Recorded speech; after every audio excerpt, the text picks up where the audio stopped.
itu kah ajaran Kristen gitu. Selain di luar Kristen harus dibunuh gitu. Enggak, saya mau tanya Anda dulu. Ya biar saya ngerti juga. Di Poso, di kejadian di Poso, waktu kejadian di Poso tuh umat Islam lagi sholat ya. Itu kenapa mereka dibakar waktu mereka sholat? Halo teman-teman, selamat datang di Adam Rosni Channel dan pastikan untuk memberi like, subscribe, dan aktifkan notifikasi agar tidak ketinggalan. Bersiaplah untuk terinspirasi dan beraksi bersama kami. Ya, Halo, selamat malam. selamat malam Pak Yusuf. Ya, malam Bang. Silakan dibuka dulu kameranya. Ya, nanti dulu gimana buka kamera nih? Coba. Kalau Anda mau bawa bahas yang lain juga boleh, silakan. Ya, nyambung yang Pak si ini tadi, siapa namanya itu? Yang orang Papua itu, orang Icat Timur itu. tadi, iya. Pak Icat. Bang Icat tadi ada sebenarnya dari Alkitab Perjanjian Lama itu. Dari Alkitab Perjanjian Lama itu menubuatkan dari Allah, menubuatkan kepada Nabi Yesaya. Mungkin dia nggak terlalu mendetil untuk itunya. Di mana? Di kitab Yesaya bab 7 ayat 14. 7:14. Terus? Ya. Boleh dibacakan kah? Boleh, silakan. Sebab itu Tuhan sendirilah yang akan memberikan kepadamu suatu pertanda. Sesungguhnya seorang perempuan muda mengandung dan akan melahirkan seorang anak laki-laki dan ia akan menamakan dia Immanuel. Immanuel. Itu kan Namanya Immanuel, Bang, bukan Yesus. Tahu juga Bang ini. Namanya Immanuel itu. Bang, ya, Bang. karena itu kan Saya mau tanya dah, Immanuel itu apa emang artinya? Immanuel itu juru selamat. Apa artinya? Juru selamat. Ya, apa artinya tuh Immanuel? Google dulu dah. Google dulu.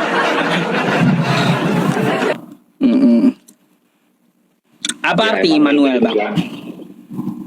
Immanuel juru selamat. Salah. Salah. Immanuel tuh bukan Ya, juru selamat.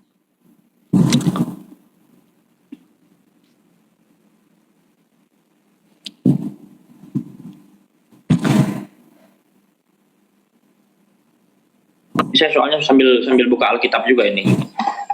Baik. Bang, yang Anda bawa itu adalah Immanuel, yang artinya Allah menyertai kita. Ayat tersebut bukan untuk Maria. Nih, ayat tersebut ya untuk masalah apa nih? Mari kita baca ya ayat yang Anda bawa. Perempuan muda yang diterjemahkan ya dapat berarti perawan ya atau seorang wanita muda sebelum menikah. Penerapan langsung tanda ini ialah seorang pengantin perempuan ya kawin. Baru yang masih perawan hingga saat pernikahannya sebelum anaknya cukup besar untuk mengetahui perbedaan di antara baik buruk dengan raja-raja Aram. Ya, raja-raja Aram. Nggak nyambung buat Maria. Aduh. Nih ya, buat raja-raja Aram ya saya tuju nomor 14 nih. Ya. Bang, kau ngerokok kena. Jangan ngerokok dulu. Soalnya pelanggaran bagi TikTok kalau ngerokok. Silakan untuk naik kembali gitu. Mau wisuda kalau ngaco kayak gini.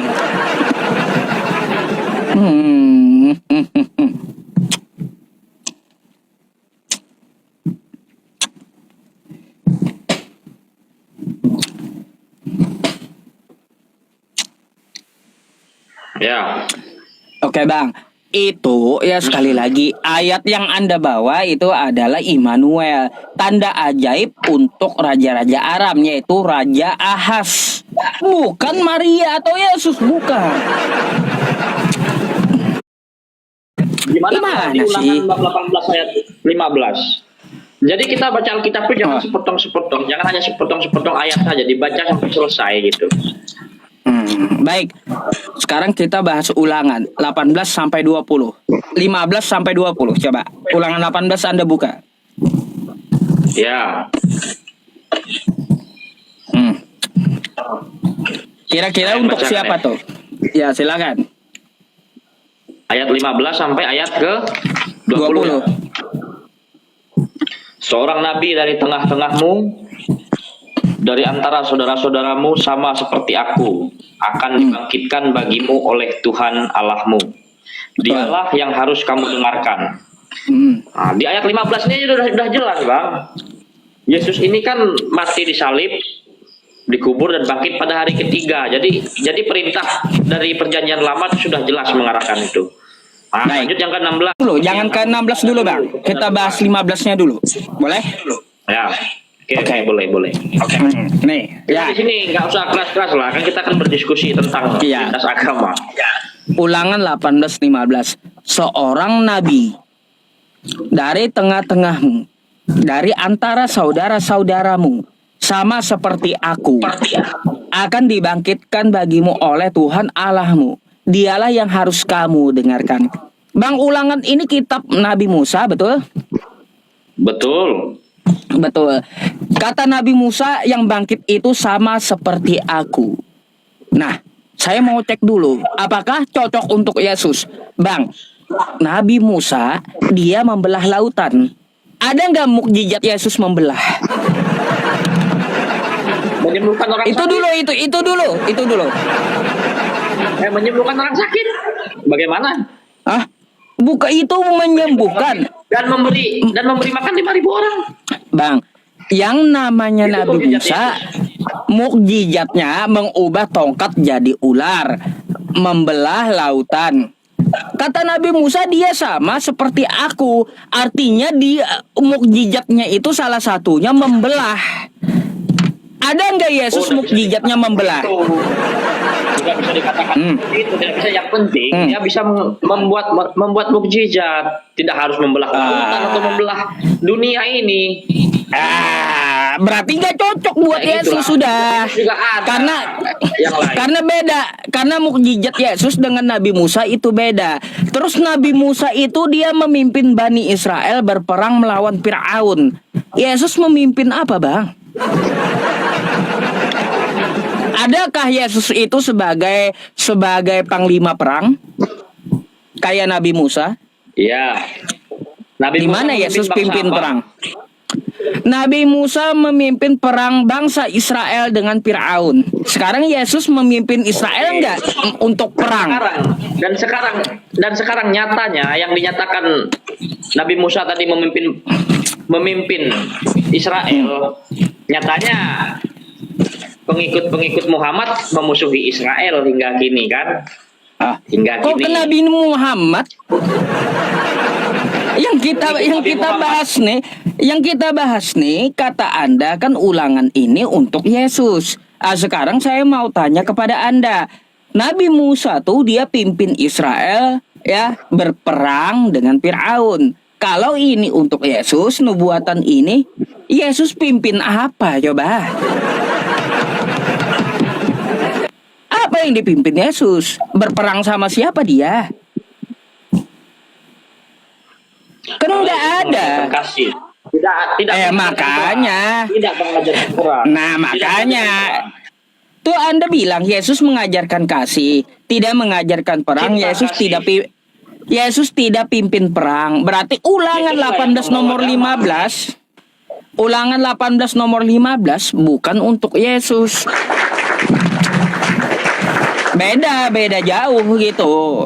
Karena sama seperti Nabi Musa. Katakan seperti itu. Sekarang apa? Sekarang kalau saya balik tanya, Nabi Muhammad apa yang mukjizat yang udah dia buat?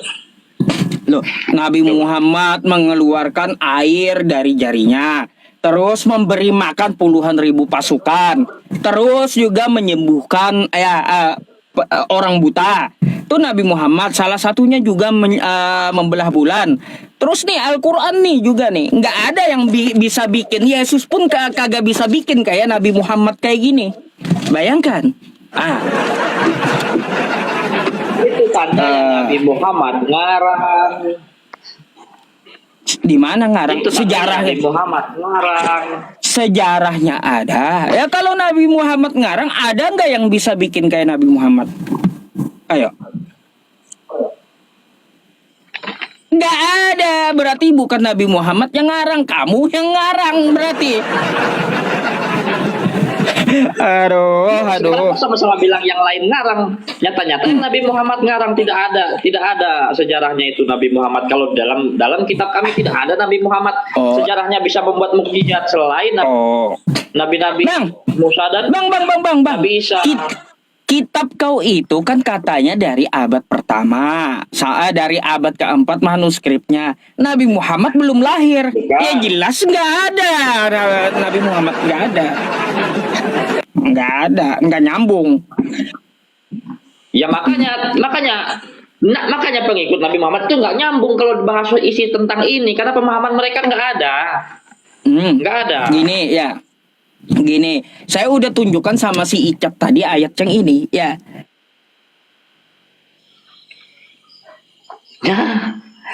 Udah belajar. Nih ya, biar kau belajar dulu ya, nih. Al-Quran surah As-Sof ya di ayat ke-6 ya. Quran surah 61 ayat 6. Sekali lagi saya bacakan ya. Ketika Isa putra Maryam berkata, "Wahai Bani Israel, sesungguhnya aku adalah utusan Allah kepadamu untuk membenarkan kitab sebelumku yaitu Taurat ya, dan memberi kabar gembira tentang seorang utusan Allah yang akan datang setelahku yang namanya Nabi Muhammad." Sekarang saya mau tanya, kitab Anda tuh ada nggak Nabi Muhammad isinya? Jelas tidak ada. Itulah kitab Anda adalah kitab palsu. Karena nabi-nabi sebelumnya kalau bawa kitab itu menubuatkan tentang Nabi Muhammad. Kalau tidak ada di kitabmu tentang nubuat Nabi Muhammad, berarti menandakan kau mempunyai kitab palsu, bukan kitab para nabi. Gitu. Kitab-kitab perjanjian lama tidak ada menubuatkan Muhammad di sini. Ya, kitab perjanjian lama emangnya perjanjian lama tuh kitab Nabi Musa semua kan kagak? Iya, tapi di dalam Nabi Musa ada tidak menubuatkan Muhammad. Iya, artinya apa? Semuanya yang kau pegang dari perjanjian lama, sebelum perjanjian lama sampai perjanjian baru nih, Bang, ya. Perjanjian lama. Di situ. Perjanjian lama sampai perjanjian baru. Setelah perjanjian baru Muhammad datang. Jadi Muhammad gini, orang baru yang jadi gini ya. Sendiri. Jadi gini ya. Jadi perjanjian lama sampai tulisan wahyu ya, dari kejadian sampai wahyu tidak memuat Nabi Muhammad, menandakan ini adalah kitab yang diubah-ubah atau kitab palsu, bukan dari ajaran para nabi. Gitu. Gampang Jadi, gitu. Ini artinya kitab Belanda ini. Jadi kepercayaan Islam sebelum Nabi Muhammad ada apa? Apa yang dipimpin pengikut Muhammad sebelumnya? Sebelum Nabi Muhammad itu lahir? Sebelum Nabi Muhammad lahir ya, orang-orang di Jazirah Arab ada yang mengikuti dari Bani Hashim, yaitu agama Ibrahim, Nois kah? Gitu. Jadi tidak bukan Kristen, nggak nyambung.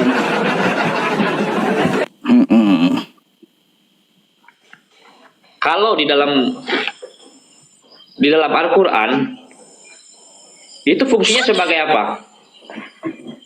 Di situ. Nabi Isa Al-Masih adalah utusan untuk Bani Israel, bukan untuk Bani Indonesia seperti kamu, bukan.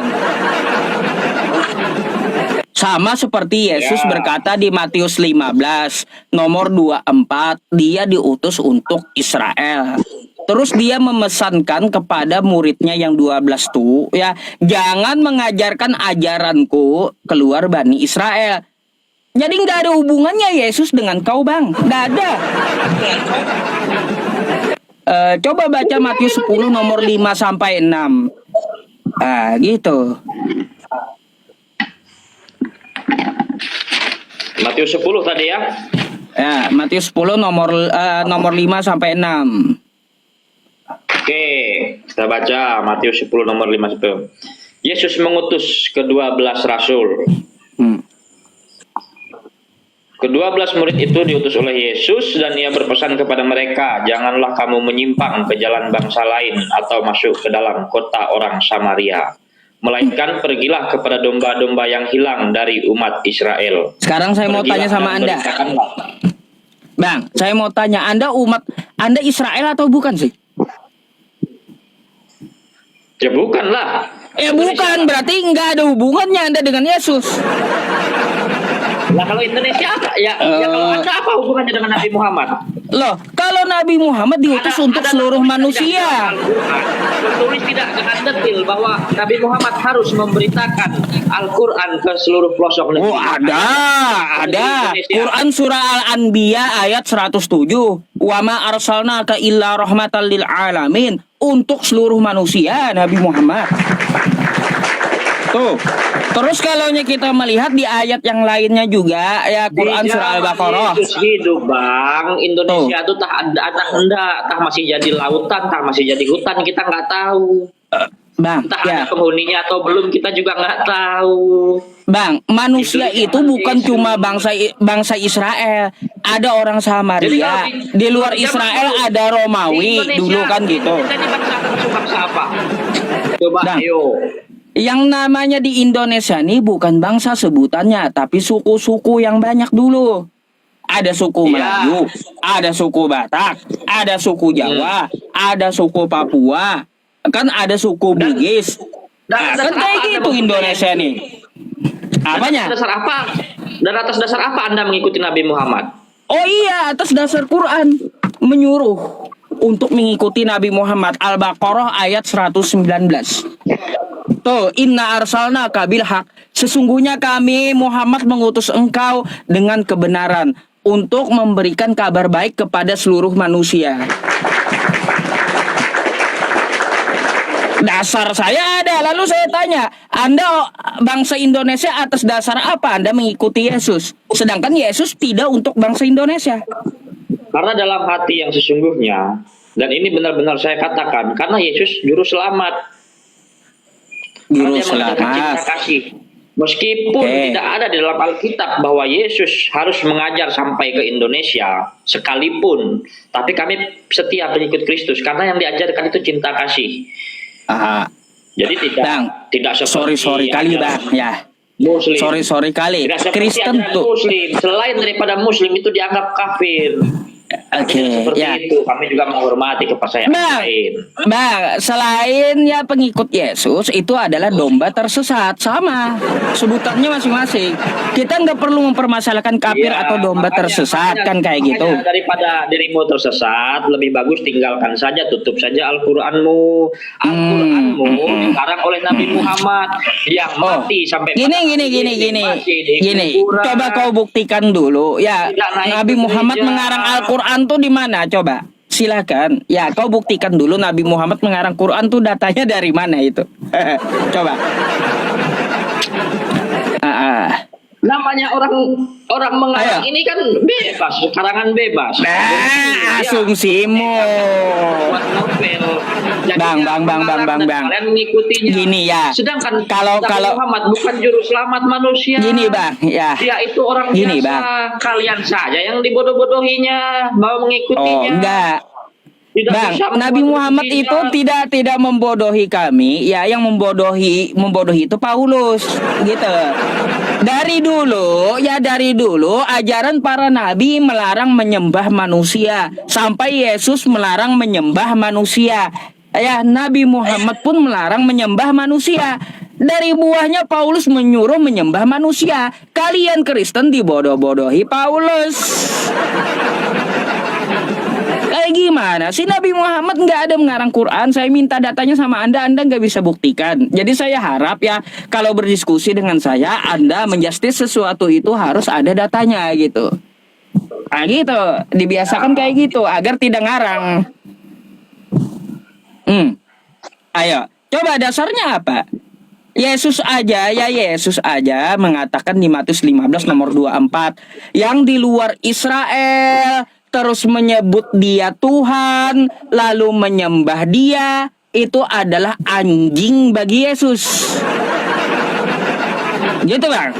Buka Anda Matius 15 24 sampai 26. Yang di luar Israel yang menyebut Yesus Tuhan terus menyembah Yesus, itu adalah anjing bagi Yesus. Mau Anda disebut Yesus anjing gitu? Dia udah menegaskan hanya untuk Israel. Yang di luar Israel adalah anjing bagi dia. Kalau saya kalau saya debatkan seperti ceramahanmu, nanti bisa-bisa saya dipenjarakan oleh sesamamu. Enggak. Saya Yang penting ada tulisannya. Andai gini Bang, ya andai ada tulisannya di Al-Quran, ada ayatnya di Al-Quran, silakan bawakan sama saya. Enggak bakalan Anda salah. Enggak bakalan. Saya tidak mendalami Al-Quran soalnya. Cuma Maka kan dari itu Bang. ini kan ada konteks yang di atas. Di Bible ada ayat palsu, itu aja kembali di situ tadi. Oh ya Gitu. udah, kalau kau mau bahas yang ini, ya bahas yang ini. Saya tunjukkan satu dulu dari puluhan ayat palsu, gitu ya.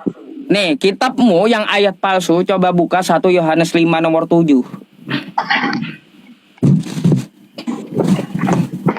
Yohanes ayat 1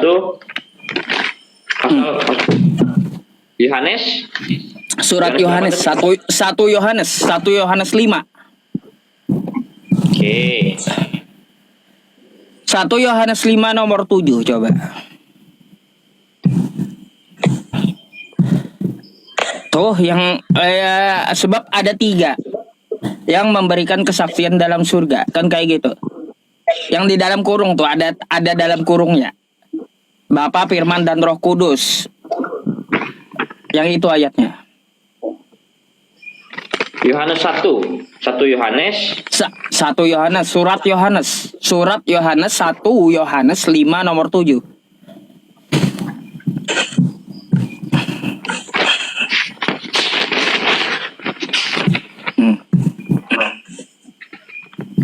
Baik, tuh ya.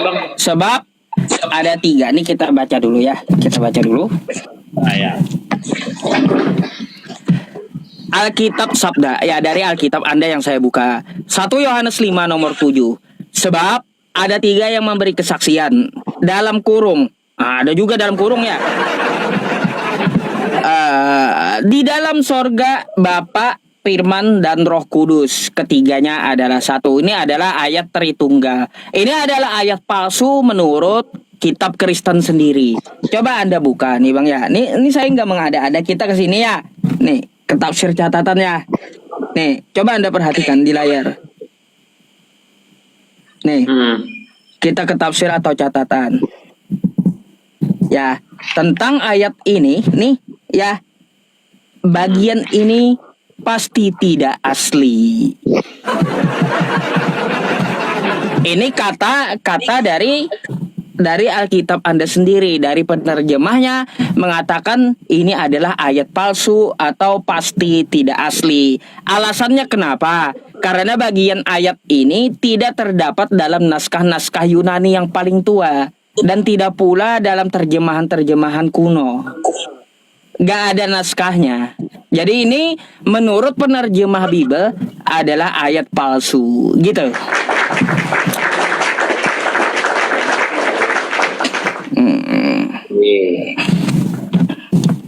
Ya kan kalau saya ngomong kan saya ada datanya toh, nggak sembarangan. Saya menuduh nggak juga. Saya hanya membacakan yang tertulis di kitab Anda. Sebab ada Gitu. 3 yang memberi kesaksian di dalam Bapa, Firman dan Roh Kudus. Dia palsunya di mana? Dan ketiganya adalah satu. Ya benar lah. Saya Anda baca. Ada Ini Anda 3 baca, yang ya. memberi kesaksian. Nih, Yang di dalam mari kita surga baca. itu maksudnya tuh Bapa di surga yang disebut Allah. Firman ini adalah Yesus itu. Sang Baik, Firman. kita Dan nggak Roh bahas, Kudus. Bang, kita nggak bahas isinya dulu ya. Kita bahas dulu catatan dari 1 Yohanes 5 nomor 7. Tafsiran atau catatan. Ya, ini Alkitab Sabda. Mari kita baca sedikit demi sedikit ya. Nih, coba kita perhatikan ya. Nih, bagian ayat ini tidak terdapat dalam naskah-naskah Yunani yang paling tua dan tidak pula dalam terjemahan. Bentar, belum kita baca selesai dulu. Terjemahan kuno tidak pula gitu. Bahkan tidak dalam naskah-naskah paling baik dari Vulgata.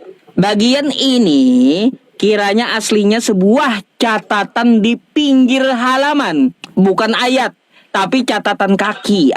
Ya, salah satu naskah terjemahan Latin yang kemudian disisipkan ke dalam naskah-naskah oleh penyalin. Ya, dan akhirnya bahkan disisipkan dalam beberapa naskah Yunani. Karenanya bagian ini pasti tidak asli atau palsu. Gitu ya. Saya tanggapi Bang. Silakan. Ini adalah di sini keterangannya adalah surat Yohanes yang pertama. Jelas tidak ada di dalam catatan Yunani. Jelas tidak terdaftar lah di situ karena ini adalah surat Yohanes yang pertama. Sebelum Yunani itulah tadi tidak ada terdaftar di naskah Yunani. Makanya karena tidak ada terdaftar di naskah Yunani, menurut penerjemah dari kitab Anda itu adalah ayat yang tidak asli atau palsu. Itu alasannya. Loh, itu kok disimpulkan seperti itu? Lah, Kalau ayat itu asli, ini asli. Lah, Cuma penerjemahnya sendiri yang bilang kok, bukan saya. Penerjemahnya sendiri yang bilang, bukan saya. Nah, inilah kalau kita berbicara soal ini, Abang selalu ngeyel. Surat Yohanes itu tidak terdaftar lah di catatan Yunani sana, karena ini hanya surat Yohanes yang pertama. Ya inilah isinya.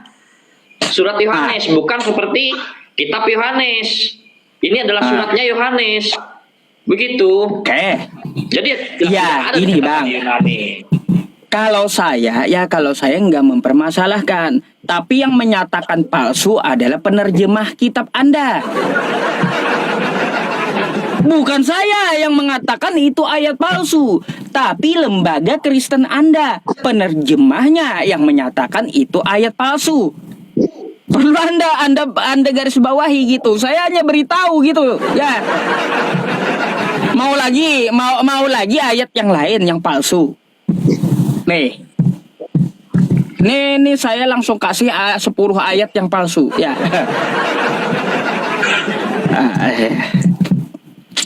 Bentar, saya bukakan dulu. Oke, sabar ya teman-teman. Saya bukakan dulu.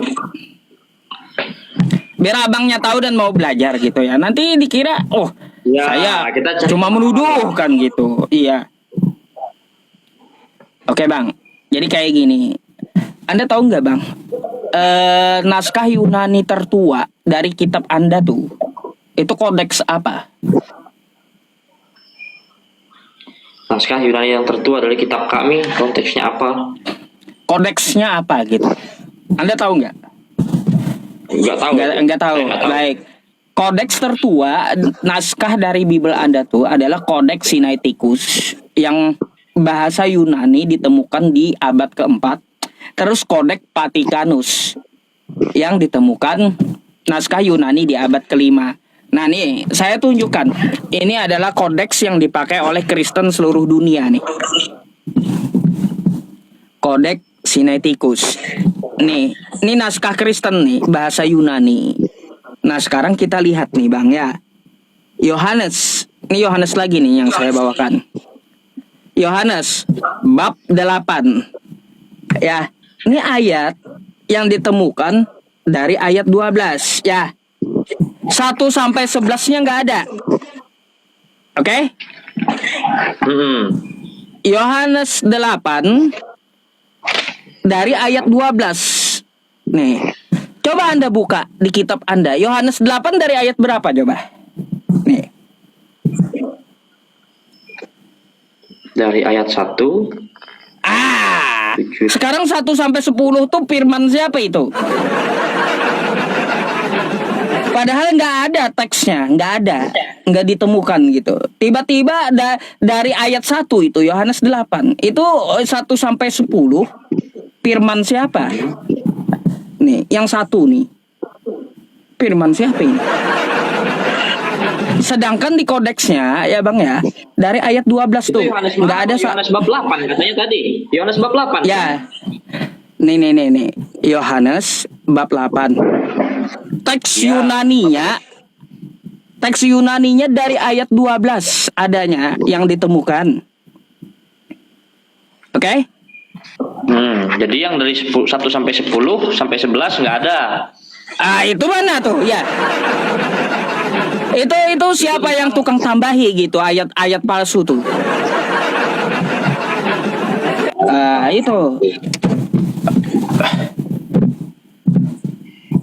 Itu salah satu ayat palsu yang saya akan tunjukkan kepada Anda. Gitu. Memang patokannya hanya dari catatan Yunani kuno itu. Iya, dari kodeks tertua. Kodeks Sinaiticus tuh kodeks tertua. Ya mungkin aja data mereka hilang karena sudah lama kan. Ya kalaunya hilang tiba-tiba ada ayatnya, siapa tukang tambah? Kan kayak gitu, kalaunya udah hilang, oke lah kalau kita katakan hilang. Tiba-tiba di terjemahannya ada. Teks asli nggak ada, terjemahannya ada. Anggap hilang teks aslinya. Siapa tukang tambah 1 sampai 11 ya? Itu kan tentang perempuan yang berzina itu. Di Yohanes 8 ayat 1 sampai pokoknya bukan masalah gini Bang. Berzina. Jadi, bukan masalah isinya yang kita permasalahkan, apapun ceritanya 1 sampai 11 tuh. Cuma naskahnya itu nggak ada. Lalu penerjemah tuh dapat dari mana cerita tuh 1 sampai 11?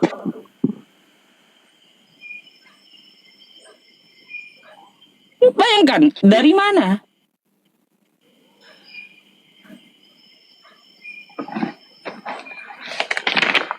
Itu ya teman-teman. Saya bukannya menuduh, enggak juga. Saya hanya kasih tahu Anda gitu, agar apa kita beriman itu tidak memakai asumsi gitu. Nggak mungkin kita mengimani dasar iman kita dari yang palsu-palsu Bang. Itu. Itu yang membuat apa itu dibilangnya tidak ada konteksnya. Tapi kan yang di Alkitab ini kan Alkitab manapun, kalau namanya Alkitab tetap inilah isinya. Samanya seperti kalian. Webnya nih nanti ada cari nih ya. Nih. Alkitab Sabda. Lembaganya nih Anda bisa lihat di bawah. Dia punya lembaga resmi Kristen dia ini. Tuh. Ada tentang Alkitab ini, lembaga resmi dari Kristen nih. Lembaga Sabda dari Kristen.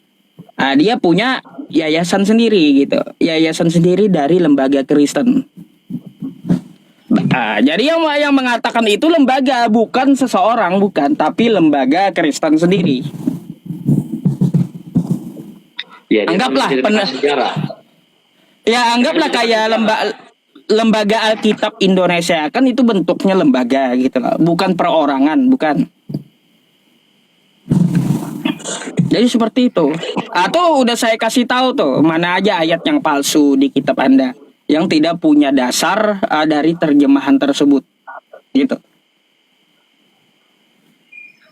11 ayat palsunya, bukan 10 lagi, 11 itu. Sebenarnya yang lain juga ada, Bang.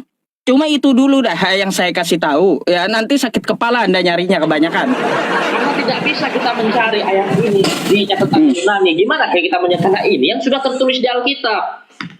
Jadi mau cari lebih tua dari ini nggak bisa. Gini Bang, itu kan yang di tangan Anda terjemahan. Betul? Ya. Dia menerjemahkan itu dari mana? Coba. Pasti dari teks asli, betul nggak? Betul. Nah, kalau teks aslinya nggak ada, tiba-tiba ada terjemahannya, artinya ada yang ditambah-tambahi, betul? Ya, teksnya nggak ada yang aslinya gitu. Teksnya nggak ada. Bahwa ini ditambah-tambahi. Seandainya ini ditambah-tambahi, mungkin ini melalui perbaikan yang sangat panjang. yang sangat yang baik. bisa diterima oleh nalar seperti itu. Baik. Kalaunya seperti itu alasan Anda, Bang, itu dari Ya. zaman bahula udah hampir 10 tahun saya tanyakan kepada pendeta yang S-nya S campur sekalipun, ya S2, nggak ada teksnya dari teks Yunani yang aslinya itu. Nggak ada. Ya. Saya hampir 10 tahun menanyakan itu, satu pun pendeta di Indonesia nggak ada yang bisa tunjukin naskahnya, nggak ada teksnya. Iya, karena memang semula jadinya kami sudah mengikuti yang seperti ini, yang memang yang sudah ada bentuknya seperti ini, Alkitab. Nah, Nah, kami tidak mau tahu mau ada atau tidak ada. Tapi kalau memang ini ditambahkan menurut Anda, bang, menurut Anda yaitu cerita Anda, tanggapan Anda lah yang kalau Anda nambahin. kalau Anda nggak mau tahu terjemahan tuh dari mana, namanya imani saja, udah deritamu itu Bang berarti. Ya terserah mau penerjemahnya itu ngibul kayak ya kan itu derita Anda berarti udah. Ya, tapi saya merasakannya tidak seperti apa. Enggak gini ya Bang, saya bukannya untuk menghina ya atau menyudutkan agama Anda, enggak. Saya hanya memberitahu umat Kristen, ayo belajar gitu. Iman kita tuh nggak bisa didasari dengan yang palsu. Seperti yang saya tunjukkan di video ini, di lab ini, silakan dicari gitu. Kalaupun Anda mendapatkannya, bisa tolong ditunjukkan juga sama saya. Karena saya juga pengen tahu, udah dari dulu saya nggak ketemu-ketemu. Ah gitu. Ya, saya kan tujuannya masuk di lab ini kan karena untuk kenapa kan kok hanya ini yang dianggap yang Ustadz Yusuf anggap benar. Al-Quran apa sih isi dalam Al-Quran itu, kenapa bisa Ustadz Yusuf anggap benar sedangkan kami menganggap ini yang benar, kan seperti itu. Nah, jadi saya punya alasan Bang. Ya lanjut dulu silakan ngomong. Jadi kan seperti itu. Kalau ini dibenturkan dengan Al-Quran ya jelas tidak masuk ini, tidak bisa dibenturkan. Soalnya ya kita nggak tahu lah dari zaman dulunya kenapa bisa berbenturan kan. Tapi kalau ini disatukan nggak bakal ketemu. Kalian mau cari di dalam Alkitab ini salahnya di mana, itu juga kalau dijelaskan juga nggak bakal ketemu. Begitu juga saya lihat si Edis, kalau Muslim yang naik nggak bakalan ketemu juga kena dia, karena memang kita tidak mempelajari Alkitabnya orang lain kan seperti itu. Nah, jadi saya pengen tahu apa isi dalam Alkitab Anda sehingga Anda meyakinkan bahwa pengikut Muhammad itu benar, seperti itu. Baik, jadi gini Bang, kenapa saya mempercayai Al-Quran? Jadi gini, ada di dalam Quran surah Al-An'am ayat 115 yang bunyinya wa tammat kalimatu rabbika sidqan wa 'adla la mubaddila li kalimatihi wa huwas samiul 'alim. Telah sempurnalah kalimat Tuhanmu yang di dalamnya mengandung kebenaran dan keadilan. Tidak akan ada yang dapat mengubahnya gitu. Terbukti sejak zaman Nabi Muhammad sampai hari ini, Al-Quran saya tuh satu garis aja, satu titik dia berubah, ribut seluruh dunia ketahuan. Tuh, padahal cuma satu titik. Apalagi yang lain gitu. Satu titik aja diubah, diselewengkan, ketahuan gitu. Tuh, satu ya. Yang kedua, kenapa saya mempercayai ya Al-Quran tersebut? Jika Al-Quran ini bukan dari Tuhan semesta alam, Tuhan menantang kita semuanya, kumpulkan seluruh manusia beserta pengikut-pengikutnya, mau sesembahannya jin kayak ya, kumpulkan jin atau iblis sekalipun untuk bantu bikin seperti Quran, itu nggak akan ada yang bisa gitu. Nggak ada yang bisa. Bahkan ya seluruh manusia ngumpul, gabung sama jin, gabung sama iblis, bikin seperti Quran, nggak ada yang bisa kata Tuhan. Terbukti sampai sekarang nggak ada yang bisa. Ya, itu kan menurut Anda. Bukan menurut saya, isi kitabnya kayak gitu. Nah, terus? Itulah dasarnya kenapa saya yakin dengan Al-Quran. Nggak ada manusia yang bisa mengotak-atiknya, bahkan jin sekalipun nggak bisa gitu. Gitu. Dan itu juga kita tidak tahu yang terjadi sebenarnya kan. Kalaunya Di zaman dulu. gini, di zaman dulu Al-Quran saya tuh saya pasti ya mempelajari kitab saya. Kalau Anda minta nih ya, nih Bang ya, kayak gini. Anda minta nih Arabnya kayak gini. Anda minta manuskrip aslinya, saya bisa tunjukkan 1 biji Al-Quran saya tuh. Yang aslinya yang di zaman Utsman bin Affan, 1 biji Quran tuh saya tunjukkan. Gitu. Nggak ada beda dia dari manuskrip aslinya sampai yang di tangan saya hari ini di rumah saya, nggak ada berubah, nggak ada yang beda. Gitu. Saya udah pelajari. Nggak mungkin lah saya beriman buta, Bang. Ngapain saya beriman buta? Saya bukan tipikal orang yang imani saja, enggak. Tanggapan tentang hadis? Kalau tanggapan tentang hadis gimana? Kalau hadis ada yang palsu. Kenapa? Hadis itu ada yang palsu. Apa gitu? Palsu haram. Seperti kita mengimani Al-Quran? Enggak. Yang palsu itu haram dipakai. Gitu. Nah, ada juga, jadi hadis tuh kayak gini ya Bang ya. Yang namanya hadis itu adalah perkataan Nabi, ya perlakuan Nabi dan persetujuan Nabi. Nah, itu hadis. Jadi hadis tuh dia ada namanya rawi, ada namanya sanad. Terus ya dari perawinya itu dia harus diketahui backgroundnya, orang tuanya siapa, kelakuannya tiap hari kayak gimana. Kalau perawinya terbukti dia bisa berbohong, maka derajat hadisnya itu diragukan, atau bisa kita bilang derajat hadisnya lemah.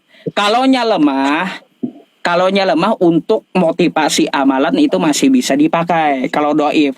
Tapi kalaunya palsu, umat Islam nggak memakai, haram gitu. Jadi hadis itu tidak dipakai di umat Muslim itu ya? Dipakai yang sahih. Tapi sering dibaca. Yang sahih dipakai. Yang sahih dipakai, yang hasan dipakai, yang doib hanya untuk motivasi amal. Yang palsu maudhu itu haram untuk dipakai, tidak dipakai. Gitu. Oke. Saya belum mendalami hadis soalnya. Nggak tahu saya tuh hadis dengan Al-Quran yang mana yang diimani. Saya kira kan Dua-duanya diimani. Hadis itu menjelaskan ayat Quran. Itu gunanya hadis. Contoh di Quran. Aqimis sholah wa aqimus sholah wa atuz zakah warka'u ma'ar-raki'in. Dirikanlah sholat. Gak ada tuh sholat Allahu Akbar di Al-Quran. Baca ini, baca itu, gak ada. Gak ada. Jadi, di Quran tuh cuma 2. Sholat itu di hadis. Jadi Gerakan sholat tuh. Nah, jadi gerakan sholat tuh di hadis. Hadisnya kayak gimana? Kata Nabi, "Shollu kama ra'aitumuni usolli." Sholatlah kamu sebagaimana aku sholat. Nabi angkat tangan, dituliskan di hadis Nabi angkat tangan. Nabi baca Al-Fatihah, dituliskan dalam hadis baca Al-Fatihah. Nabi ruku, dituliskan kayak gitu. Jadi hadis itu menjelaskan tentang ayat Quran. Gitu. Tapi ada hadis yang salah kan? Hadis yang salah, hadis maudhu, makanya nggak dipakai. Oke. Gitu. Jadi terbitnya hadis dari mana? Terbitnya hadis itu dari Nabi. Nabi ya habis itu ke sahabatnya, habis itu ke tabi'in, habis itu ke salafus soleh, sampai ke para ulama. Para ulama menjelaskan, merincikan hadis, namanya ijtihad. Lalu sampai ke kita gitu. Makanya di dalam Islam itu ada Bang, kayak gini istilahnya itu, istilah dengan sanad, rantai keilmuan gitu. Sanadnya sampai nggak, keilmuannya sampai nggak kepada Nabi Muhammad. Kalau nggak sampai, maka nggak bisa kita berguru dengan orang tersebut. Al-isnad minad din. Sanad itu bagian dari agama. Walau lal isnad, apabila dia tidak bersanad, laqala man syaa masyaa, maka dia akan seenak udelnya ngomong tentang agama, menyesatkan gitu. Gitu bang. Jadi di Islam itu rinci dan ketat gitu, nggak bisa sembarangan. Hanya perbuatannya yang sembarangan seperti itu ya. Jadi kayak gini, andai kan ya, rokok kena lagi nanti Anda. Jadi kayak gini, ya kalau kita ya contoh Abu Hurairah ya bin orang tuanya ketahuan, kan baru ya hadisnya bisa diderajatkan sahih. Coba saya mau tanya, di kitab Anda tuh ada namanya Paulus, kan kayak gitu. Penulisnya Paulus, Rasul Paulus kata Anda. Saya mau tanya, ya yang namanya Rasul tuh harus jelas. Orang tuanya siapa sih nama ayah Paulus tuh? Tidak diharuskan Rasul itu harus jelas. Dan tidak diharuskan juga. Yang penting dia akan mengikuti Allah. Gini bang, kalau di Islam kalau di Islam ya kayak Paulus tuh orang tuanya kagak ketahuan, maka derajatnya hadis palsu, nggak dipercaya umat Islam gitu. Gitu, contohnya kayak gitu tuh hadis. Kalau orang tuanya jasa tidak diketahui ya, maka tulisan Paulus tuh bagi umat Islam adalah tulisan yang palsu, tidak dapat dipakai gitu, haram untuk dipakai. Karena apa? Backgroundnya aja kagak ketahuan. Ini orangnya asalnya dari mana? Kan kayak gitu. Kalau hadisnya Nabi Muhammad dipakai, meskipun dia anak nggak jelas. Nggak ada yang kagak jelas, hadis itu jelas semua, yang sahih. Ada rantainya. Tapi Nabi Muhammadnya kan nggak jelas. Oh, Nabi Muhammadnya jelas. Silsilahnya jelas, ya. Nabi Muhammad Ya. bin Abdullah Anak bin sepasang Abdul bin Muthalib Abdullah. bin Dan Hashim ibunya bin Abdi Manaf, ibunya Aminah. Jelas orangnya, gitu. Abdullah dan Aminah kan menikah. Kayak Tapi gitu. beberapa tahun setelah menikah meninggal. Kau hitungannya Setelah beberapa pakai tahun, apa? setelah Pakai beberapa apa? tahun baru lahir Muhammad. Bentar, tahun yang kau pakai itu tahun apa? Saya mau tanya. Ya itu tahun itu saya tidak tahu yang jelas kan berbeda berapa Udah, tahun. kau pelajari dulu dah ya, karena di Arab bukan pakai Masehi, ya, bukan. Di situ salahnya kau. Ya. Oke. Ada 6 tahun selisihnya dari pernikahan baru lahir. Nggak ada 6 tahun. Bulan menikah, suaminya Nggak ada. meninggal. Itu adalah literasi liberal yang tidak berdasar. Ada itunya. Tapi ada kan catatan yang seperti itu. Itu pernah saya dengar lah itu. Ada, tapi banyak bantahannya. Karena yang dipakai liberal itu adalah tahun Masehi. Padahal di Arab Saudi di zaman Nabi perhitungannya itu pakai Hijriyah. Nggak bisa Islam itu bang. Ya Islam itu ketat gitu. Nggak bisa. Kalau mulai ngibul ya itu pasti ketahuan umat Islam. Pasti. Oke, kalau pakai Hijriyah. Sekarang yang saya tanyakan, kalau disimpulkan dan dikalibrasikan berapa Hijriyah itu dalam 1 tahun? Beda. Dalam 1 tahun itu bukan 365. Dia bedanya itu setengah bulan, 11 sampai 14 hari. Itu udah 1 tahun Hijriyah. 1 tahun Hijriyah tuh. Masa tahun dibilang sampai 14 hari? Itu mah hari bukan tahun. Bagaimana? Ini 300 hari lebih ya, cuma beda dengan Masehi gitu. Ya kan bedanya kan hanya berapa hari, tapi 6 tahun Ya, iya. Ya 6 tahun tuh dasar. Anggap jalan 5 tahun atau 4 tahun. Gini. Kalau 4 tahun, 4 tahun gini. 4 tahun dia menghitung Abdullah tuh lahir tahun berapa, umurnya berapa, terus Aminah tuh hamil tahun berapa. Ayo, pakai apa dia? Pakai tahun apa dia menghitung? Ya pakai apanya? Nabi. Ya makanya Anda kalau bawa itu jelas dulu detail-detail gitu biar paham. Tanpa dijelaskan pun Anda akan ngerti gitu. Kalau Anda mengambil rinciannya. Saya tidak bisa berbicara banyak-banyak karena di komentar-komentarnya sudah mulai menghujat tangkap saya. Saya takut juga saya karena saya makanya gini. Biar berdasar tuh iman kalian. harus ada data, kan seperti saya ada datanya. Kalau saya disebut Gimana menghina, saja lagi, tangkap Yusuf. Maka yang yang disebut jelas- menghina yang ini jelas nih seperti ini saja. di Belanda jadinya. Yang jelas seperti ini saja.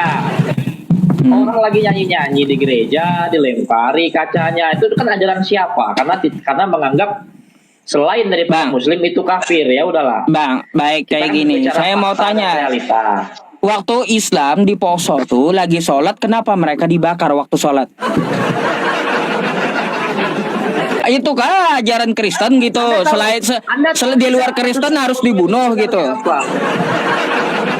Enggak, saya mau tanya Anda dulu. Ya biar saya ngerti juga. Di Poso, Itu agama itu. kejadian di Bukan Poso. isu agama itu. Waktu kejadian di Poso tuh umat Islam lagi sholat ya, itu kenapa mereka dibakar waktu mereka sholat? Itu sebenarnya isunya itu diplesetkan. Memang itu yang terjadi. Kita mengakui lah, memang itu yang terjadi. Tapi isu agama itu diplesetkan semuanya. Semua itu karena isu ekonomi. Artinya nggak bisa kita bawa isu-isu kayak gitu, karena itu adalah oknum, bukan ajaran kan bagi Anda kayak gitu. Begitu pula ya kalau Anda merujuk ke Islam ya. Begini dibilang oknum. Kalau udah Loh, begitu udah berarti yang di Poso itu dan di Papua itu ajaran Kristen gitu. Membakar muslim lagi ibadah berarti ajaran Kristen tuh ya. Ya baru abang ini ya teman-teman mengakui ajaran Kristen berarti ya kalaunya saya berbicara dengan Kristen yang lainnya itu adalah oknum kata teman-teman Kristen. Tapi ketika saya tanyakan kepada Anda muslim yang dibakar ketika sholat tuh di Poso itu berarti ajaran Kristen gitu. Ya udah kalau gitu kita nggak usah tuduh begini tuduh begitu kalau gitu. Ya, tapi kan realita yang sekarang aja, Bang. Realita dan pemahaman yang sekarang aja lah. Yang terjadi baru-baru ini aja lah ya. Sudah kita berapa uruslah kasus itu kan. Ya, jadi ya. Ada lagi selain hal itu yang mau ditanyakan data gitu ya. Jangan sembarangan. Kan ya, kalau kita sembarangan kan ya dianggap kita asumsi kan kayak gitu. Ya udah.